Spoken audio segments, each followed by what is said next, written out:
constantly chasing him, wanting a lock of that iconic hair that he had. He did love being famous. He knew what he wanted, and I think he just went for it. And it was all very instinctive, I think. It was exactly what Bolan wanted, what he strived to achieve, what he dreamed of since he was young. Magnified version of himself reflected back to him. And he always said that he wanted to be a star. So from about 9 or 10, he was self-educated. Even in the music business, he used to pick people's brains and use it later on to help him on. I mean, the truth is he didn't take himself and the art form seriously. It was a game he was playing, and he had a game plan, I think, and he mixed with professionals that he listened to. I'm not sure he took it all at all seriously. It was a vehicle for Marc to appear in public and be a star. That was what mattered to him. I always wanted to be a teenage idol. I think every person wants it. It's lovely to be worshipped and all that, as long as it's real. Fame brought idolation on a scale not seen since the heady days of Beatlemania. Friend and ex-Beatle Ringo Starr decided to capture the hysteria on film.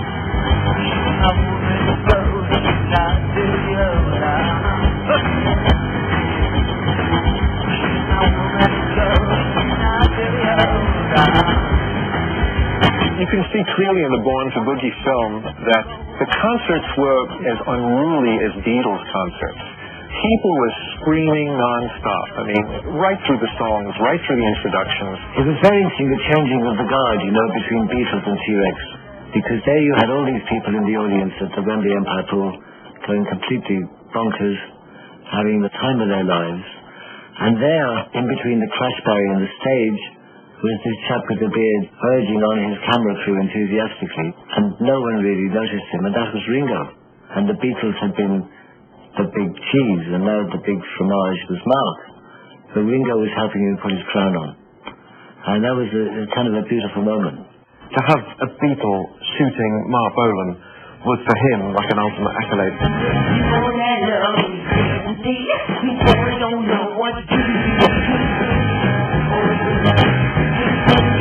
You had him jamming in Apple Studios with Elton and Ringo. So a sense again that he'd really, really made it.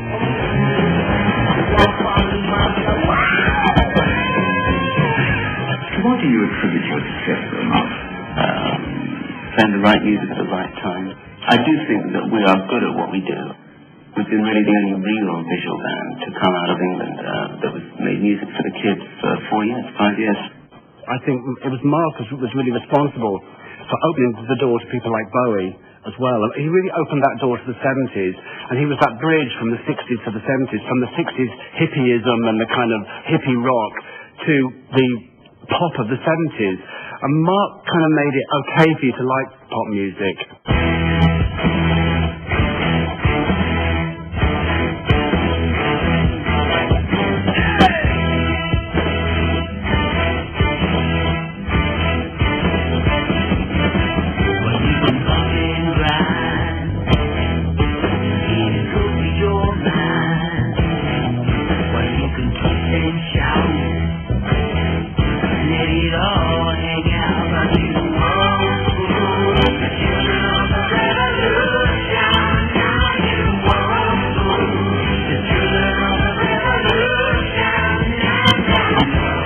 With his stellar status, Marc could now give full rein to his passion for looks, style, and glamour.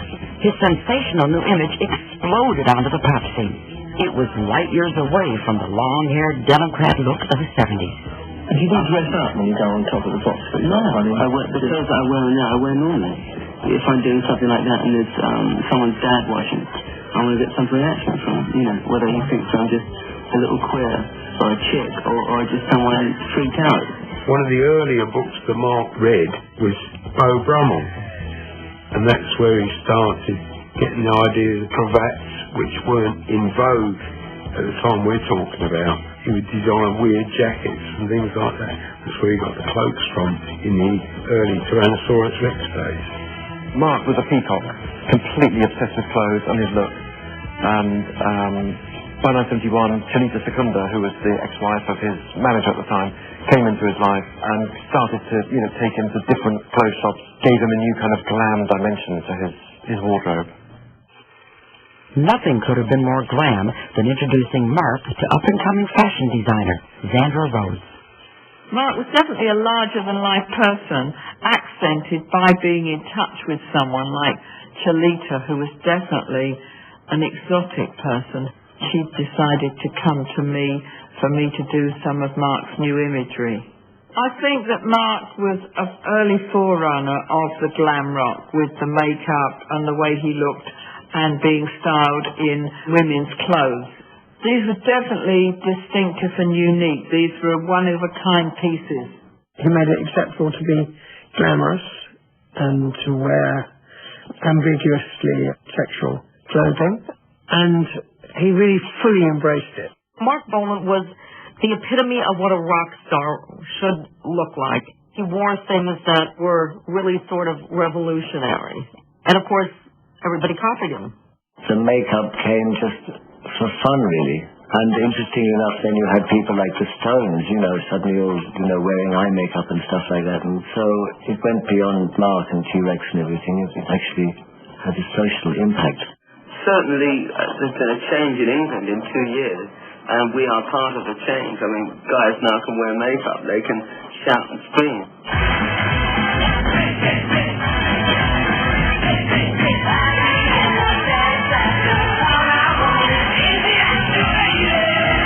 The look, sound, and style Marc had created was given the label glam rock, and it came to dominate the early 70s.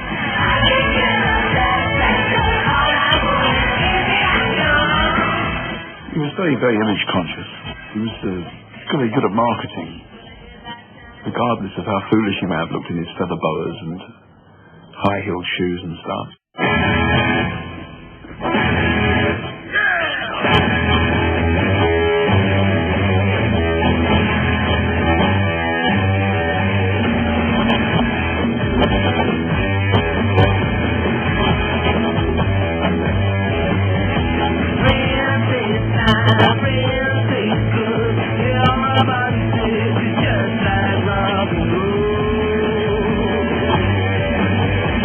With a succession of hits in the UK, Marc was now determined to break the lucrative American market. We're off to the States soon to do a tour. We're playing for big stadiums and stuff. And I'm going to use chick singers and I just want a bigger sound, Key to creating that bigger sound was employing a new backing singer from a very different musical background.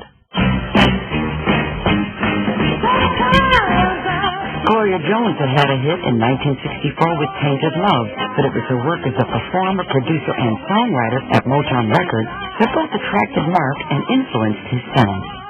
Gloria brought into Marc this fantastic soul influence into his music, gave it another dimension and took it to another level.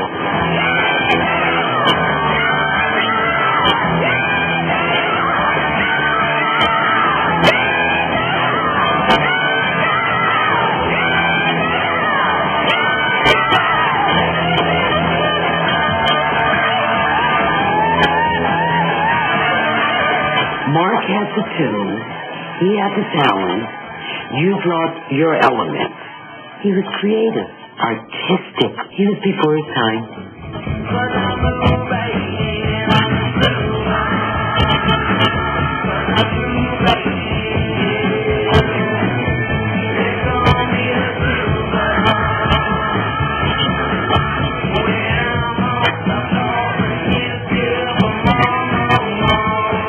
T-Rex struggled to make an impact in America, but back home in the UK, Marc was as popular as ever. When Marc found fame, I think, he was on top of the world and at the top of his game. I think the shine started to come off fairly soon, though. I mean, he started to sort of celebrate with the fruits of all the fame as well. All the hobnobbing with the stars, all the champagne, all the cognac, all the cocaine, which is kind of becoming a staple diet of rock and rollers at that time. That really, I think, was the beginning of the downfall as well. It didn't take too long before that started to bite. Marc and I put away, just the two of us, God knows what he got to with other people, but Marc and I put away what you put away in the mid-70s.